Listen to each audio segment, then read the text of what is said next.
Are you a U.S. service member or veteran who finds it hard to fall or stay asleep? Do you feel tired and sleepy during the day? If you answered yes, you might be experiencing a common sleep disorder called insomnia. Cognitive behavior therapy is the #1 recommended treatment for insomnia. A new study conducted by the Center for Neuroscience and Regenerative Medicine is testing an online cognitive behavior therapy app that can be accessed by a computer or a smartphone. This study can be completed 100% online anywhere in the U.S.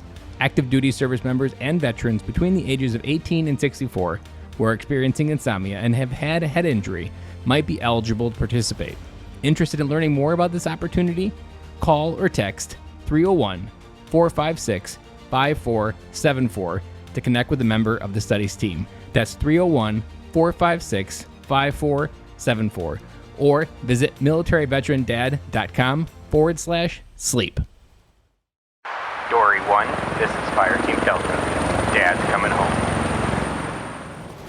Welcome to the Military Veteran Dad Podcast, where it is our mission to bring every dad home. I am your host, Ben Colloy. I'm a United States Marine veteran, a husband, and a father.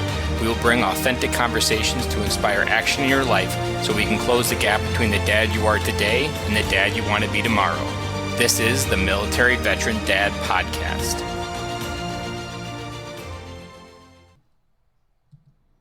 Hey guys, welcome back. This is episode 146, and it is our first interview show of the year in 2022. Couldn't be more excited because today we are talking to Jim Crider. Is a husband, a dad of 3 boys, outdoor adventurer, young guy, certified financial planner, and Jim is also the CEO of Intentional Living FP, a financial planning company designed specifically to guide clients as they navigate the path to early financial independence for the purpose of spending time with people they care about and pursuing their passion. This episode goes into all the different areas that military veterans struggle in, finding the right life, letting go of things that aren't serving them, kind of just being selfish, but then also figuring out what your American dream looks like and having the courage to go out there and create it. And more importantly, on top of all of this, have conversations with your partner, the people important in your life, about what is really important to you and how can you do that over and over and over. So without further ado, let's dive into this episode with Jim Crider. And as is tradition, hang on to the other side of this episode where I'll be back on the microphone dropping my big takeaway of this conversation. Today we are talking to Jim Crider, going all the way down to Texas, who brings not a military perspective, but a freedom and money perspective that as veterans we do not have seasoned in our life enough. We have many efforts by DoD to tell us about money, everything from signing up to TSP, even in boot camp, giving us a checking account so they can make sure your money goes in the right spot, and all these different things, but we often don't fully hear everything that we're doing. So I'm excited for this interview because Jim's going to talk about why it's important, and it's not just about counting beans, as Jim's going to talk about. It's actually understanding like where are these beans actually flowing in this river that you want with intention. So Jim, welcome to the podcast today. Ben, thanks for having me. I'm glad to be here. So let's go back to the beginning, because I'm sure there's a world where you were not the Jim that saw the world that you saw today or that you see every day. Where did you kind of have a moment of inflection where you're like, this is not how I want to wire my life? You said you were a philosophical question, so I'm going to go right out the gate with a deep question. Yeah, I'd say about 7 years ago, so after school, I worked in different sales jobs. I'm a really, really bad salesman, but that's just what I did. That's what you were told you should plug yourself into? Yeah, I guess I wasn't good at anything else. They said, here, go sell something at least. So I tried to do that for a few years, was really bad at it. And that led to me being unemployed for a sustained period of time. I left a job and I didn't have a game plan. So I was unemployed for a sustained period of time. And during that time, like, I don't know, applying for jobs and sitting around trying to figure out what you want to do is very tedious and overwhelming. What do I want to be when I grow up? When you're already in your mid-20s, you feel like you should have the answer there. No listeners that are listening have any idea what you're talking about because veterans never have to feel that overwhelming feeling of you're out and now figuring it out. Yeah, you're exactly. Everyone has this all figured out except for me. I was the only person. It was tough. And during that time, I just started thinking about like, wow, what do I want to do for the rest of my life? If I had to go into a career that I actually enjoy, that I'm good at, that I can actually bring value to people, what would that look like? And then that same time, it coincided with my wife and I like really facing the struggles of, finance and the issues there. And I started thinking about how money's the number one cause of divorce in the US. It's one of the top causes of personal stress and suicide is just money issues. Now, I just started thinking about how I would love to help people actually align their life and their money and use their money for what's important to them and have healthy conversations around money. So I didn't know what that meant.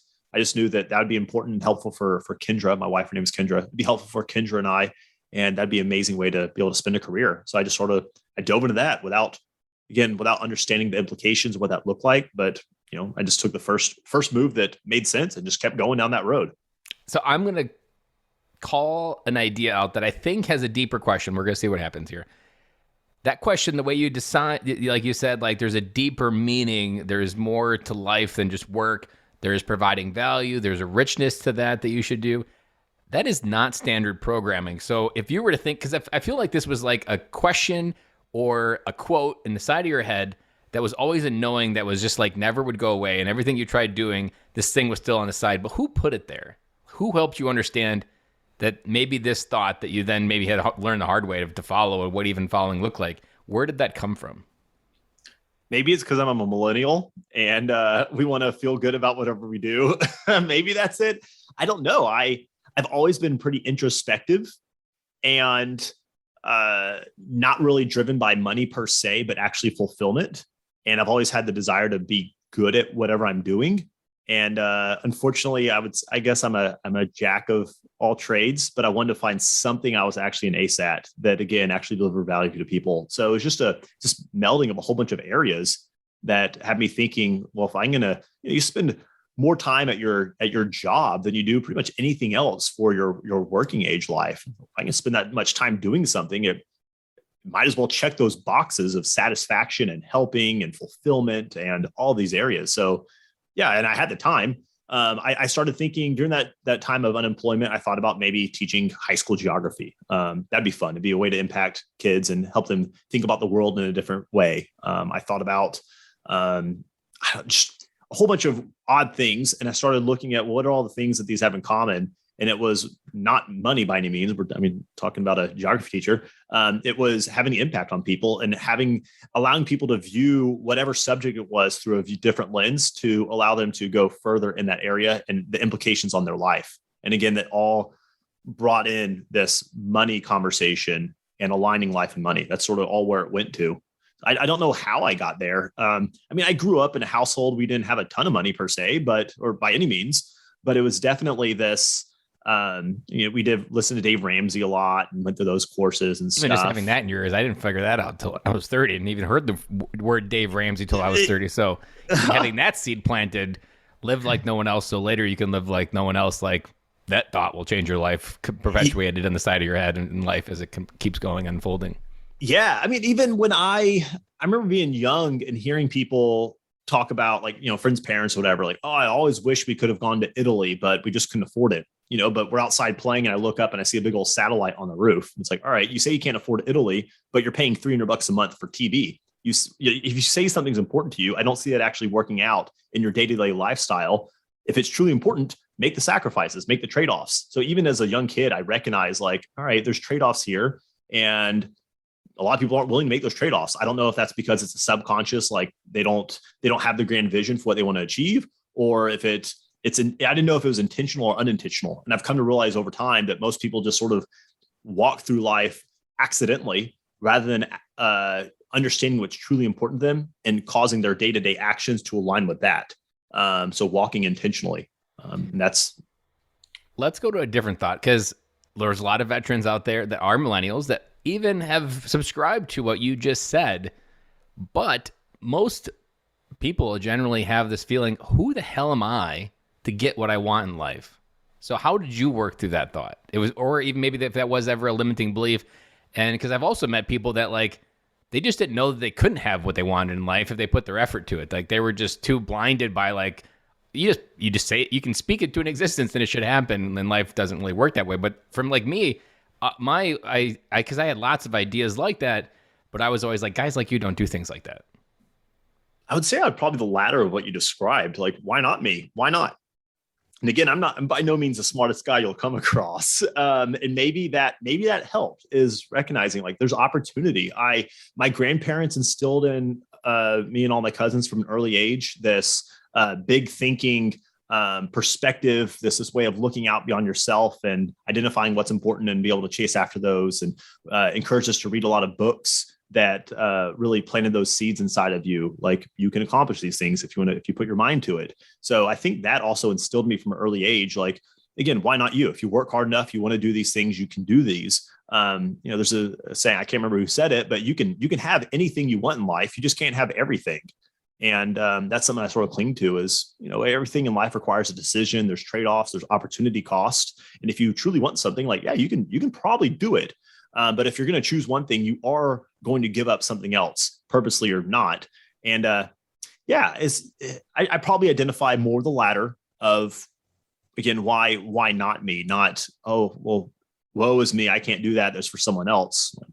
I don't know. I've realized that most of the people out there who are wildly successful and do well in their jobs probably just put forth the work. Not to hate on Kendra, my wife, but I mean, Kendra was, she graduated high school and college with like a 4.0.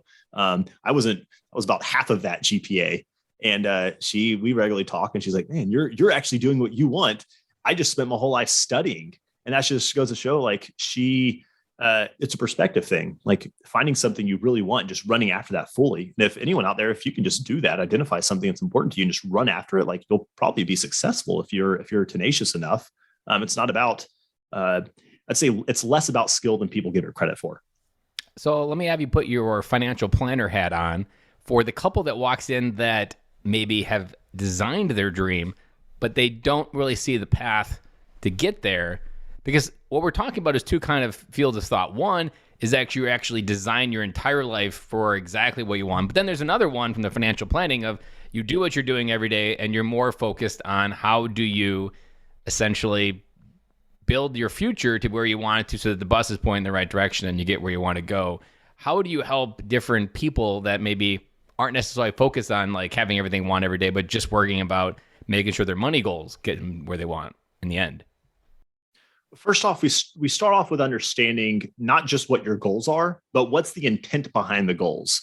Like, there's a lot of people out there of, I don't know, let's just put an arbitrary goal out there. I want to have for me personally, I want to have a house in the mountains one day, Jackson Hole, Telluride, something like that. If I stop there, I would lose sight of what's really important. And then so I ask, well, why do I want that? And the reason behind having that goal is because I want a place for family and friends to gather, to make moments and memories for my family and generationally. So if that's truly the intent, then that helps form and shape the actions I'm taking to help achieve that later on. But also it helps mold and form the actions I'm taking now. Like, if I say that I want to have a place that curates moments and memories with my family, it'd be foolish of me to neglect that today while my kids are actually still under my roof. So I come alongside and say, hey, if these things are important to you, why is that actually important? And what can we do about that today? While also being able to go and be able to do that down the line in an even bigger and more grand scale. I've had too many of these conversations. I've had tens of thousands of conversations now with people who were wildly successful with something they thought was important to them. But once they reach success, they recognized that, as Stephen Covey says, that their ladder was leaned against the wrong wall. They climbed real hard, they made it real high, but they got to something that, end of the day, wasn't even what they're shooting for. So we always reference back, like, what's the underlying motive here?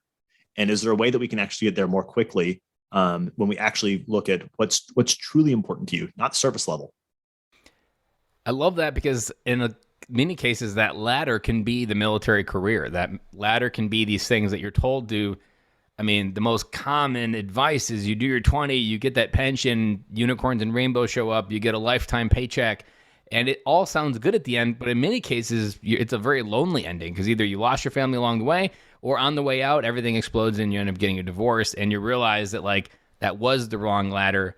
But most people, and I think you probably have seen this with your clients as well with COVID, is we were just going so fast. We had the horse blinders on that prevented us from actually seeing any side what was going on. And when everything slowed down, I think that was our chance to really figure out, like, wow, this place is a hot mess. It looks like a freaking frat party went off here the night before.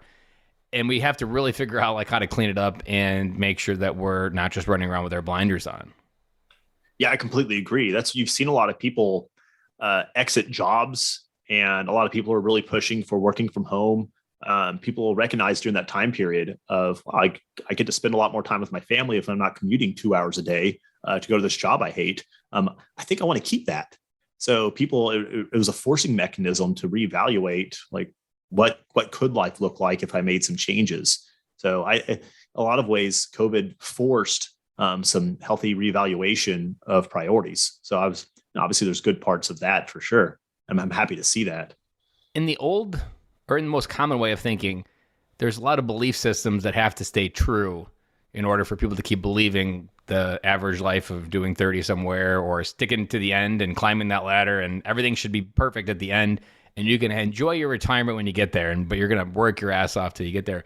What is your most common belief that you kind of have to walk by and pop that balloon in order for someone to begin to see a different way? Because a lot of this is good, but until people change their belief systems, they think you're full of shit.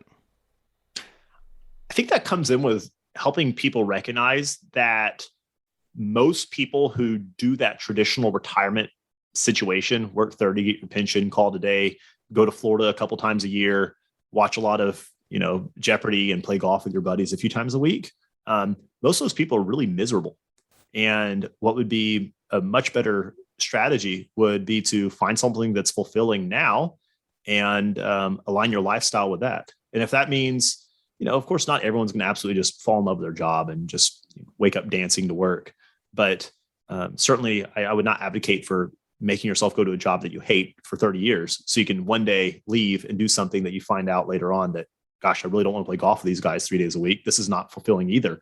So yeah, helping people reorganize that perspective. Have you ever heard of the FIRE movement? FIRE, financial independence. Financial independence, retire early. Yeah. So my clients actually all often align with that in a lot of senses. The people I work with generally are young families who desire early financial independence. So my clients typically want financial independence by mid to late 40s, maybe early 50s or so is very common. And on that, I purposely stay away from like traditional FIRE stuff because I'm afraid what's going to happen. All these people go and they work in a high income job, maybe working in tech or something, and they work way too much because they hate their job and they just want to be able to exit super fast. So then there's 37 and they finally have enough money that they can retire. So they quit their job and then they go, backpack in Southeast Asia by themselves and they're done and they can stick it to the man. But I'm really afraid of all these people who are doing that. They're like sacrificing and hating their life today. They're going to find they get to Asia and they're, sitting on a beach in Indonesia or whatever. And they're going to realize then that they're still empty. Like they don't have purpose. They don't have community. And they just threw away, a decade and a half of their working life to go and do something that also maybe isn't fulfilling as they hoped it would be.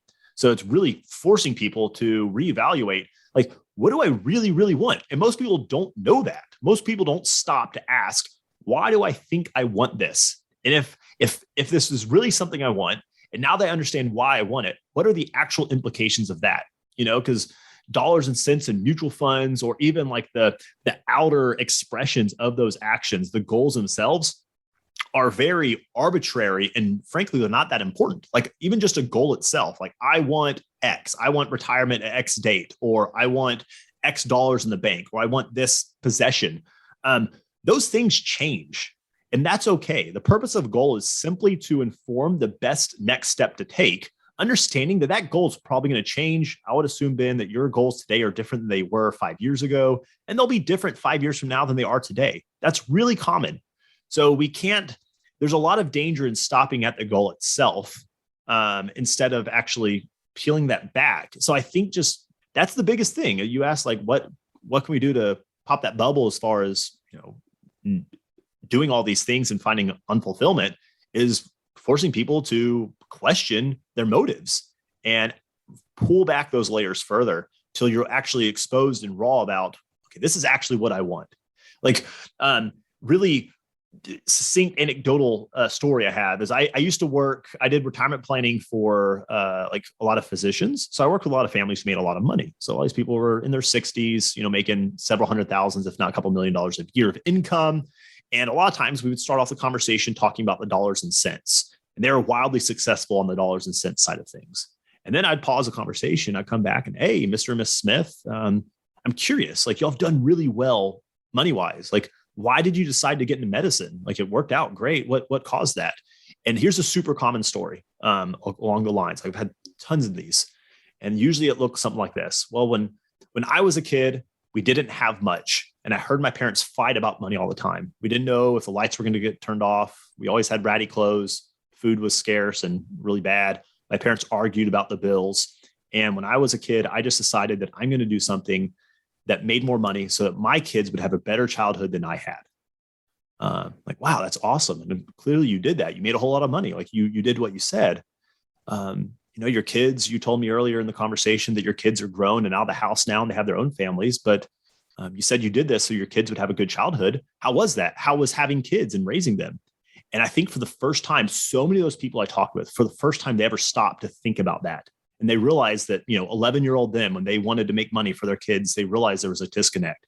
And for the first time, they realized, I did make a lot of money, but I don't even know if my kids had a good childhood because I was so involved with work. I never even got to know them and I missed it all. And that's horribly sad. The whole purpose was to make sure your kids had a good childhood, yet you missed it. It all went by. You just described the 20-year military dad worst case scenario. I mean, there's dads that don't get to know their kids until they join the military and have something common to talk about. Yeah, it happens all the time. Like how many times do we say like, I'm going to do this because it's going to have this impact on my family.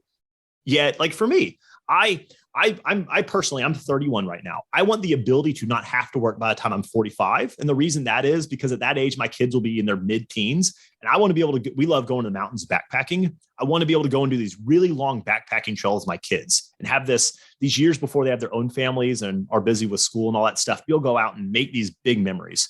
But if that's the reason why I want work optionality at that age, it would be so foolish for me to skip this current time frame with my kids. So I make it a point. I read to my kids at night, before bed, and we hang out. And I let my wife, have the mornings off, and I wake up and make them breakfast and play dinosaurs.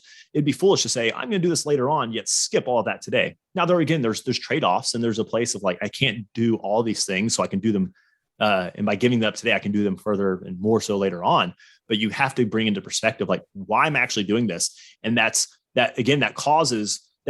comes about by actually peeling back the why. And a lot of people start off maybe earlier on when you're a kid, you had the why, like I want to go in the military. So these things, but over time that slipped by and it just became a daily grind. And you have to pause, reflect and say, hold on. And yet it takes a lot of vulnerability.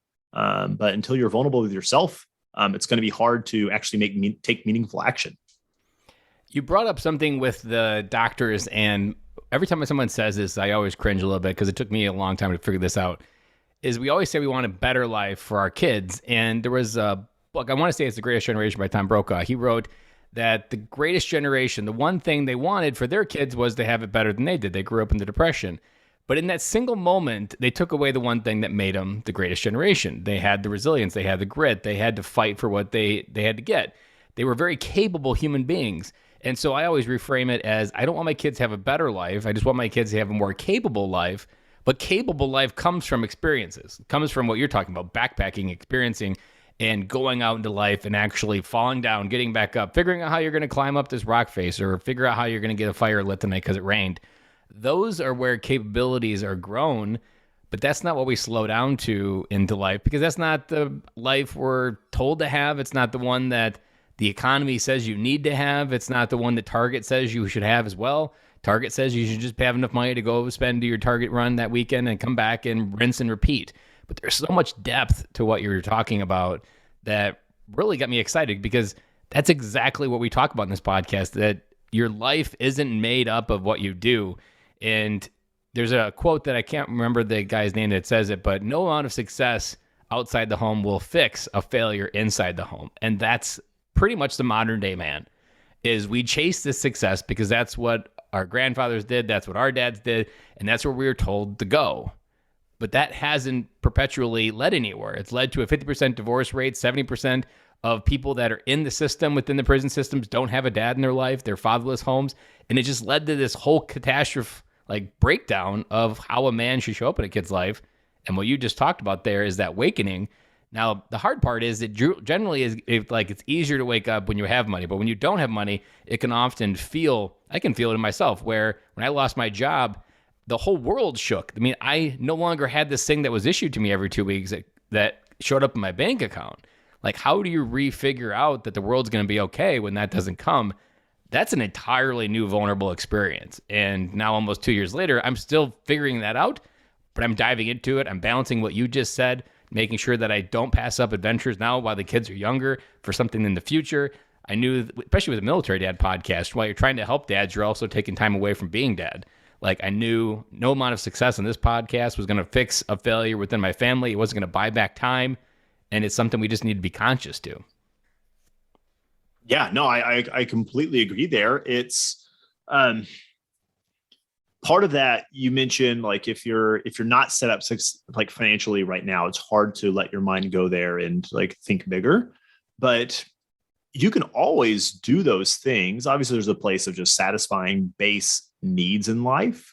But if you're telling me that, hey, I really want to be able to spend more time with my kids doing these things, making memories, like you don't need to have a $4 million house in Jackson Hole to do that. Like kids are pretty simple. Like, just go on an adventure in your local city and make it a point to just go play in the yard or go on a walk and look for bugs. Like pretty simple. You don't have to have a bunch of money for that. And it's reconfiguring, understanding really what is really important to me here. Again, all those other things are simply like supporting actors and props in the narrative of your life, and don't allow the supporting actors and the props to become the focus. Let the actual key people play that role, and you have to keep that perspective.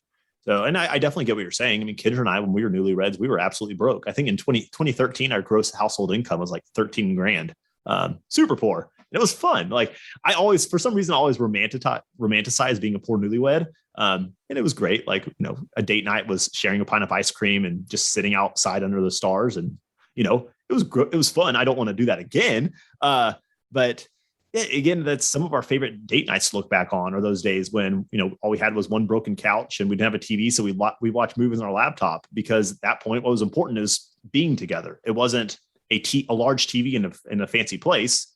Again, those were just simply props that we didn't have at the time.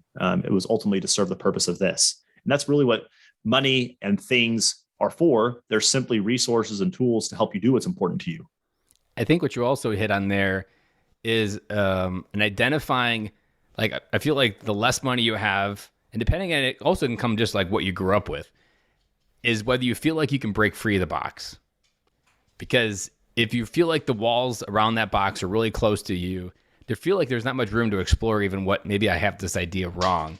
And it's really, I can feel it in so many early stories in my own life. Getting out of the Marine Corps, I felt there was only 3 lanes to life. There was, you get a degree, you find your job, and you navigate these 3 lanes. But really, it's a 1,000,000 lane wide. And I had only 3 lanes, and that's where I stuck to. And it took me 10 years to figure out that, whoa, I don't have to follow this common path. You can make your own path. You can make whatever path you want. But that feeling wasn't, and I grew up on a farm where, like, we were always worried about the next drought, or my dad's still worried about the next drought 30 years later. There's always, like, the next season's going to be the worst one. So you got to make sure you save everything, that you can't just, like, enjoy now almost, because you're always fighting to make sure tomorrow is as good as it can be because you don't have a lot of the odds. That feeling, even some till today, that feeling still plagues me in some ways of like, oh, tomorrow's going to be a big drought, so I got to make sure I'm planned for it. I definitely understand that, and that can certainly leave a mark. And that's something I always talk about with before someone becomes a client. If we're just talking, I want to understand, like, what was money like growing up to you, because that's going to usually leave an impression on the way you behave and, financial characteristics and behaviors in your life. And that can be insightful for spouses. Like, oh, I just thought you were a tightwad. No, it's because we grew up without, and we never knew what was going to happen next week. So that's why I tend to cling on to these things. So it's really important to unpack, those behaviors and why you act a certain way. And yeah, as far as you started going here earlier, it's almost easier when you don't have as much. I think that's where you're going. It's easier to understand what's important to you.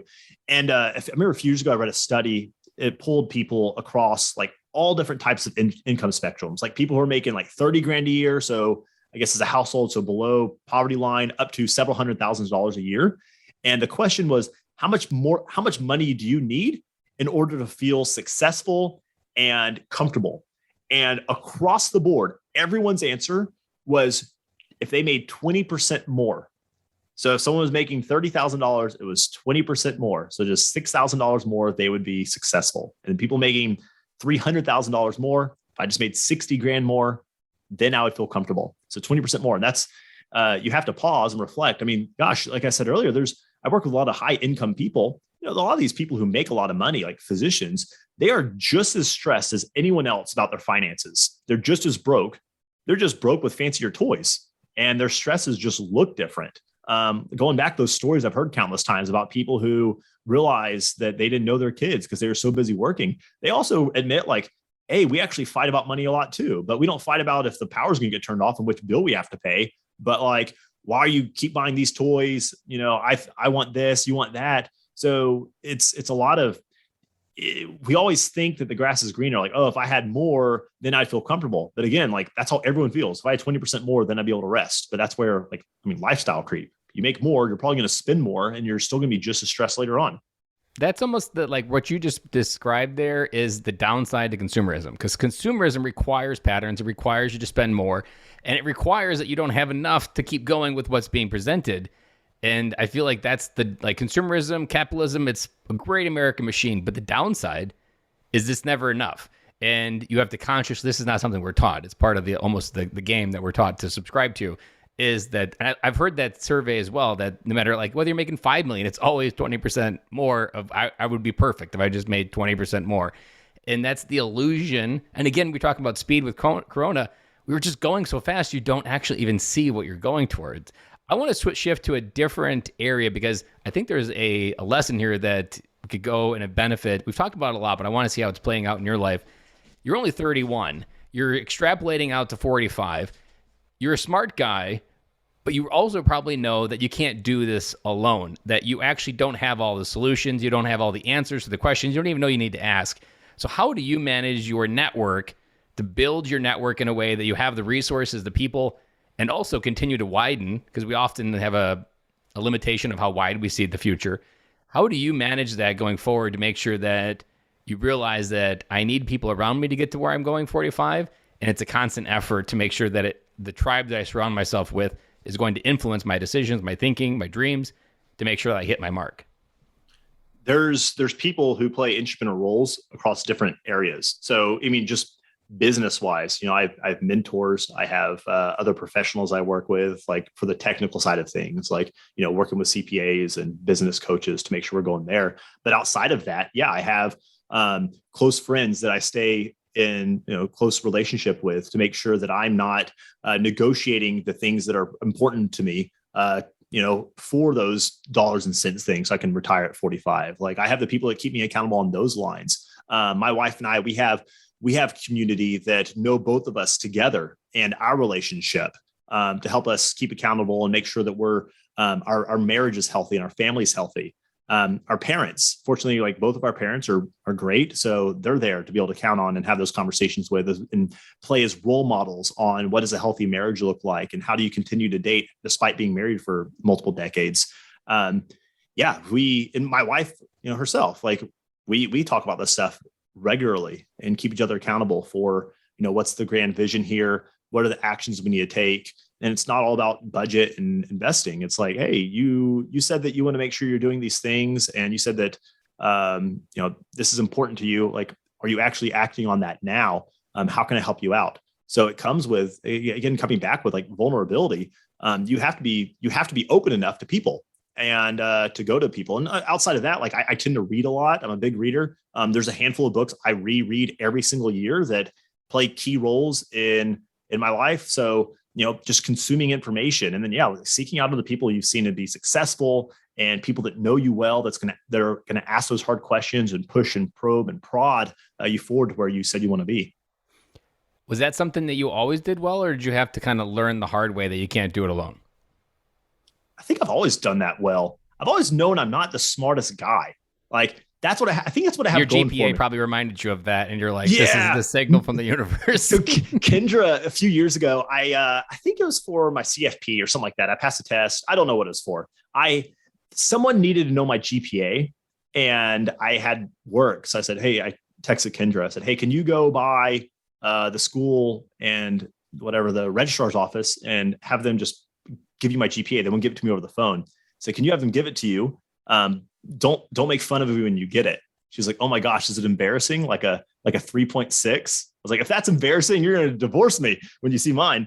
Yeah, I think that's the helpful thing. Like, I've always known I'm not the smartest guy. So therefore, like, I have to leverage these other things. Like, I need other people. I genuinely recognize, like, other people around me know way more than I do. So like, how can I lean into that and use that? And then, how can I be scrappy and resourceful enough and just work hard enough? And if I am actually good at something, it's probably going to be something I enjoy. So how can I continue to lean into those things so I can delegate out the things I don't like and I'm not good at, and I can run into things I am.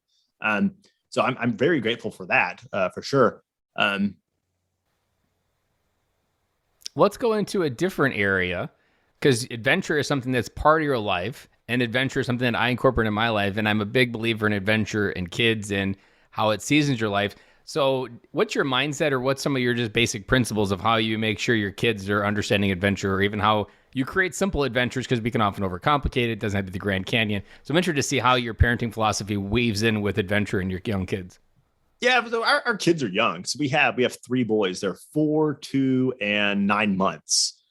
So, I mean, we're certainly, we're not going to the Grand Canyon and to do any rafting yet. But yeah, day to day, I mean, we spend a lot of time just in the yard and going on walks. We talk about the mountains all the time. Like I said earlier, we read to them every night. And then I'll just pause and I'll tell them stories about, backpacking trips. And I'll throw them in there like, oh, that time one of my oldest, his name's Atticus. Like, Atticus, the time that you want to tell me this, you want me to tell you the story about when Atticus and Dad were on the motorcycle trip in Wyoming. So we'll talk about that and like just really put him into these things. So now he's like, oh, when can I go to the mountains with you? And I tell him about, taking a bath in the cold water and the glaciers and stuff like that. And yeah, we do it in small ways now. Like you said, it doesn't have to be the Grand Canyon, but just going out and try new things and pushing the limits on what's available in the front yard. I certainly try not to be a helicopter parent. Obviously I want to be responsible, but my kids, like, we have this monkey bar thing, and Atticus just realized a couple of days ago that he can climb all the way to the top and just jump off, which is terrifying. Like, I just picture his little femur snapping because he's tiny, but like, hey, he's going to try it. He's going to be just fine. So let's encourage him to do that in a smart way. That way, when he is in the mountains, he understands like heights and his limits and the ability to push them in a healthy manner. So it's a matter of stewarding well what we have and what we can do. And also casting vision, like, okay, one day we're going to be able to go do these things. And man, I think probably in the next year or so, we'll start taking them on trips and introducing them to like these amazing landscapes and actually being able to see these things that we've told them about. Really, the downside of the monkey bars is the swimming pools. Like, whether you go to a water park and they have no edge of the fear, which is like, even if it's a wading pool, like, they just run off that edge with no fear. And like, between the ages of 2 and like 4, there's just like, your heart is literally beating outside your body. And the moment you blink, they could be off the pool. And like, I remember like in the last few years, all the kids have been at the point where I don't have that heartbreak. They can just run around in the pool. They can do what they need to. It is such a relaxing feeling. Like, it's monkey bars is one thing, but the pool is one of those, like, every moment could be the one that they drown. So it's like, and they have no fear about it too. So it's this whole new experience that you have to get comfortable with, but also like, don't want to keep them out of the pool because you want them to learn how to be safe in swimming. But at the same time, it's like the front lines of that no fear jumping off something. Oh, my kids terrify me on a daily basis. They're absolutely fearless and they just go for stuff. And there's just this massive cognizant disconnect about like what they're doing and what the possible implications are. And it's definitely nerve wracking. Like, yeah, they just, climbing up on the cabinets, trying to get on top of the fridge so they can reach something. It's like, man, if you fell right now, that's going to hurt real bad. And they just don't understand. I think that's part of, how we raise them, but I think it's this natural thing. Like my brother-in-law, he's a nut, and he's fearless, which led to a lot of physical pain in his life. But he's very motivated to go after stuff. He's not going to let it deter him. And he's absolutely fearless. And I'm afraid that gene's been passed to my kids. So yeah, I just have to try not to freak out, and hone it responsibly. So for a dad listening to this that maybe likes the idea of adventure, maybe sees other people living adventurous lives, but doesn't feel like they can themselves. Because I would say my dad wasn't a big adventure guy. He was pretty much about farming. I didn't go hunting. I didn't go fishing. And it was one of those that like I didn't even really give myself permission to have big adventures. How would you say adventure has been important in your life, and what has been like some of the bigger results that you can't imagine living without that people should consider including adventure just from an adult perspective, not even just a kid perspective? A group for the last 12 years, a group of guys, we've gone backpacking every summer. We go out to the Rockies and typically in Colorado, and we're out there for a week and a half. And every time we're out there, I come back just as, I don't know, I feel like I'm a better dad and a better husband and better business owner. Just because it just changes your perspective, day to day, being a dad and running a business and a husband, like there's a lot of grind, like there's your mind's everywhere and you're trying to just push through. You get in the mountains, the only responsibility is like, just take the next step. Yeah, you're climbing a tough mountain or whatever, but like, frankly, there's one key thing here. Just keep moving forward. And that's a good reset. And it also just shifts your perspective. Like, wow, I'm actually really, really small and it's going to be okay. And yeah, I think that's one of the more satisfying things. Yeah, it's great to be able to see these things and experience these amazing, views. And so we always like jumping in these lakes that are frigid and just pushing yourself and challenging the physical side. But it's ultimately about this resetting of your perspective. Also just frankly getting away. Like my wife understood before we got married, like, hey babe, this is a non-negotiable. I'm going to get away and go do this every year for a week. And she encourages that because again, I think it's healthy for me as a dad, as a man, as a husband, to be able to go and have that side of me that's not this modern man that sits behind a desk all day. Like I need that outlet. And I encourage her the same way. Like, hey, you need to go do things for you because you're not just a mom, you're a woman. So go do womanly things so you can also be a mom in your fullness. And yeah, so I encourage any dad out there. Like it doesn't have to be climbing a mountain or, whatever crazy physical challenge. It could be as simple as, I don't know, go camping or take your kids in your backyard and go camping or go to a local place and do it. Or I don't know. It doesn't have to be this grandiose plan. Just put yourself out of your normal day-to-day and shift your perspective a little bit. And then when you get back to your day-to-day, maybe you'll have some more insight of, oh, this could be different. And here's how I'd handle it in this situation. There was a feeling for me when I first went camping that almost like camping naturally as we were driving through the woods, like you easily forget in your home, especially like in here where I work from home and I don't leave my home very much unless it's like to go get something and come right back. You forget how much life is out there. And when life is only within the four walls of your home, it just feels like, really, this is it? Like, this is just it? And it feels overwhelming. And sometimes you can take away that spark of life that like, you're like, oh, this just doesn't feel like this is what it should be about anymore. And really, when I was in the woods, like just realizing how abundant life is and like how much of life is actually happening outside of my day-to-day stuff, whether I'm where I am or what I'm doing, all of those things help me understand that what I'm feeling right now isn't necessarily reality because life is still happening out there. People are still doing what they need to do. And we almost need to get outside of our life to really see maybe where it's like that self-diagnostic. Once you get outside of it into the wilderness around a bunch of life, you're like, wow, I really wasn't living much of that life that was there. And then you get a chance to go back and make a new direction. Mm-hmm. It's you asked earlier about my, how I'm able to navigate these things and have a bigger view. Like if I'm the person who is like, oh, I can't do it because it's me, or anyone can do these things. And I think that actually going out and experiencing things beyond your day-to-day and your own four walls helps with that, because your perspective and what's out there is just increased. Like, oh my gosh, there's people doing all these things. Like I'm going to encourage my kids to go and, maybe take a gap year or not even go to school and just go see other cultures, experience things, go different places, see how people live their lives, the type of businesses and needs, and just, I don't know, what other things look like, because that really helps broaden the horizons. Like, wow, there is so much more than my day-to-day looks like. And that's really one, it's helpful just from being being more creative, but also I think it's really freeing. Like I'm not successful in this thing. And this is what success in my life up until now looks like. And then suddenly you get beyond that. It's like, oh man, it didn't have to be that way. Who says this is how you have to live? And I think a lot of that, like social media and stuff, certainly has its downfalls. I'm not a huge fan of it. There's a lot of things out there that are just unhealthy comparison and FOMO and all that stuff. but it can be healthy to see, if you take it not as a comparison, but just what's available. I like it in that sense. Hopefully people start using it as a tool to just broaden their perspective of what's possible rather than, comparatively, I'm not getting to do this right now or whatever. I love everything you just said because I've said it probably at least 75 times. If you've listened to everything on this podcast, you're probably like, man, that guy just said exactly what Ben was saying. Because that experience, that width, that figuring out where they fit into life. And this is why I love being a dad as well, because you can actually navigate that journey well before they get to 18. The more trips, the more experiences, the more worldly experiences you expose them to, the wider they see it and the better they understand how God uniquely designed them to plug into it and solve a unique problem. But we don't have that perspective. We don't get it in 12 years of school. And we're just told to go out in the world and figure out whatever the catalog is at the college and figure out I can do that for the rest of my life. No, that doesn't lead anywhere. That just leads to what we just talked about, the American hell instead of the American dream. But I've often said, I wish I could take my kids to India so I could show them a kid that has nothing and smiling.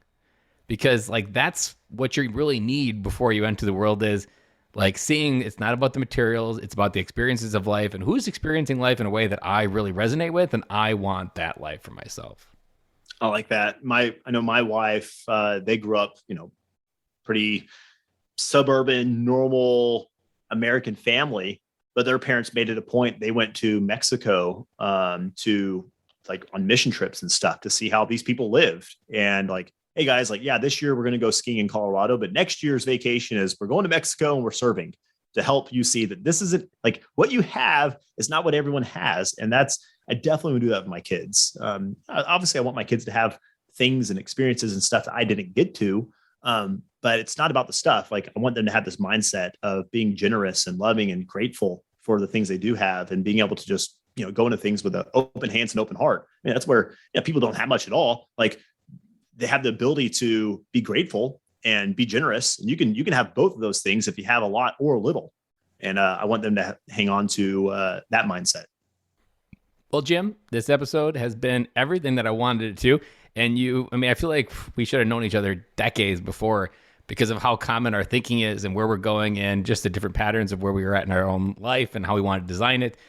But I got one question left for you. So you're a younger dad. You're still in kind of what I call the Instapot phase of life where every day feels like it's always under pressure and it's always cooking faster than you want it to. What is some of the best piece of dad advice that you want to make sure everybody gets out of those early experiences that you've gone through that just cuts through some of the BS that maybe other dads at that early age haven't figured out yet? Man, I'm trying to figure that out still, frankly, but something I remind myself of very often is a friend of mine says it all the time is the days are slow, but the years go by fast. And I have to remind myself of that because man, it's the day-to-day is a drag. It's tough. It's the hardest thing. But then, our 4-year-old, I look at him, I was like, how are you already 4? And you're already talking about these things and doing this stuff. I don't want to miss it. So that's one of my best friends just had a baby last week. My brother just had their third this past week as well. And, just reminding people, I'm not very much further along than you are. But gosh, even those first 4 years can go by quick. And I can't imagine how much faster the next 4 are going to go. Even just the football phase where they're just small enough in the corner of your arm. You feel I remember very few moments in the store, Hobby Lobby holding them this isn't going to go by that fast. And then just boom, 2 months, it's already wow, they don't fit in the crack of my arm anymore. I did that our 4-year-old the other day. I used to, when he was a newborn, I used to hold him like a football and I'd hold him in one arm and have our dog on the leash in the other one. And we go on walks 3-4 hours, let Kendra rest. And I was telling about that the other day. I was like, here, let me try to hold you like that. Now he's 4, he's a 4-year-old size, whatever that is. And we tried to hold him like that. It was pretty funny. It was just, gosh, I can't believe how much you've grown and developed. And I don't want to miss it. Again, there's days it's certainly I joke with Kendra regularly that I'm so excited to be an empty nester. But in reality, it's, gosh, you got to take that in and don't miss it. It's such a tough thing, but it's such a joy to be able to go through those. And then also just remind myself the impact I'm having on my kids. My kids are now at the age, these are when they're going to have their earlier memories. What are the early memories going to be with dad and how I have the privilege of helping form the worldview and shape their personalities. How am I going to steward that? And what an honor to get to do that. Well, not to scare you, but I'll scare you. 70% of their personality is already pretty much established by the age of 7. So you've like that was early years. You don't really realize all these bad habits that you maybe don't pay attention to. They have their repercussions. And I would say, to give you kind of a timeline that I didn't really know myself, right around 8 or 9 is when they reach like a self-consciousness where they can maybe see the BS in what you just told them, or they can see the hypocrisy in what you've been telling them, and they'll call you on it, or have an ability, especially like when you create this space to have great relationship with your kids, they're also going to be very comfortable calling you out. And it's like that 8 or 9 where the issues on the school playground are real life world issues. Like it might as well be 25. And it's this whole new like consciousness where they kind of realize it's not just being a kid. They're trying to grow up and they've got to grow up. Like it's a whole enjoy between 0 and 7. Because after that, it's like, it might as well be 25. Okay. I'll take note of that. That's fun. We haven't gone there yet. None of my friends have kids that old yet. So, yeah, like third grade in school, like that's where the issues really start being real. Like it might as well be like they lost their job that day if they lost a friend or someone wasn't going to play with them. Like it's life-ending problems that we'll get off the bus with you with. Well, Jim, again, thank you for joining me on the podcast today. I'm really excited to get this episode out, and I know this is going to help bring a lot of dads home. Yeah, I'm glad to do it. I appreciate you having me. Thank you for listening all the way to the end of this episode. I hope that episode was everything that you needed to get you through this week and to give you some perspectives on how to design your life at no matter what transition or no matter what point of your military career, whether it be as a veteran or whether still serving on active duty. I hope that conversation gave you some insights into some places that you might not yet be thinking. And financial planning is one of those always that we often don't think about until we have kind of everything set up and everything where we want it to. But it's always a good conversation to talk to a financial planner to get your big picture, to understand your goals, to help you get outside of your head when it comes to your money, because most of your money problems come from your emotions, not your head. So it's always good to get in touch with a financial planner. So without that, let's dive into my big takeaway. So my big takeaway for here on this episode is understanding and being selfish with unplugging and pulling back. This is something that I didn't do when I got out of the military and is one of my big regrets. I wish I would have thrown out the TAPS code. I wish I would have just got home and learned how to relive again. For me, when I got out, I was all about the next job. I had no kids. I had no marriage. I had no relationships. I was a free man that could do anything he wanted. What did I do? I came home, hit the reset button, and worked on getting a job, to get an apartment, to get back into places where I was in a routine. And meanwhile, throughout that, I started the path for myself to get lost over the next 10 years. For me, the big thing and the big takeaway that this lesson and everything that I continue to talk about is always reflected on how can you pull back in your life to really see where you need to go far ahead. Because even in the context of being 18, maybe you joined the military because you didn't know what you want to do. It gave you a whole wide world of how the world works and how it could work. Making sure you slow down to figure out how you can apply that. It's an important step in where you want to go. It is a key step in every decision that I now make going forward, but it is a regret that I didn't do when I first got out, is slow down. Now, if you've got family, you've got responsibilities, you got to do what you got to do. But if you are a single Marine, however, like I was, and you have the opportunity to slow down, or maybe you have the savings as a family to not have to dive back into work right away, focus on how to slow down, because slowing down allows you to see where you've been. It allows you to see where you're currently headed on the destination you want, and also realign to make sure that that's actually what you want. It creates space to have conversations with important people in your life, like your partner and family, and even your kids, maybe if they're at the older age, and maybe they can get to have a say in what they want to do and how they want their life to unfold. You have a choice within that. Learning to pull back. That is my big takeaway. And so remember, when you think about big decisions, think about not figuring out how to go faster, figure out how to go slower before you go fast, or try to go fast, because we're often missing things. And it took almost 12, 15 years for me to figure out what I exactly missed when I first got out of the Marine Corps and try to pull back and refigure what that actually looked like. Even so, going back to when I first got out of the corporate world, when I lost my job, I wasn't in the pull back. I was in the survive, run, get going. You got to get going again. And even then, that's only a few years ago. This advice is so humbling that when you have big life moments like this, don't focus on how to get back to running. Focus on how to slow down for a little bit, because you need to assess the situation before you start running again. And I think that's a critical mistake that a lot of veterans and active duty make within any big decision in their life, whether it be a duty station that they're getting assigned to, or whether they want to live when they get out, or what they want their career to be on the other side of doing 20. Think about it, plan, prepare, but slow down, and be intentional. That is a big word that I would season everything that I just said. Guys, have an amazing week. And we're still pausing the Fatherhood Friday, so I will talk to you again on Monday.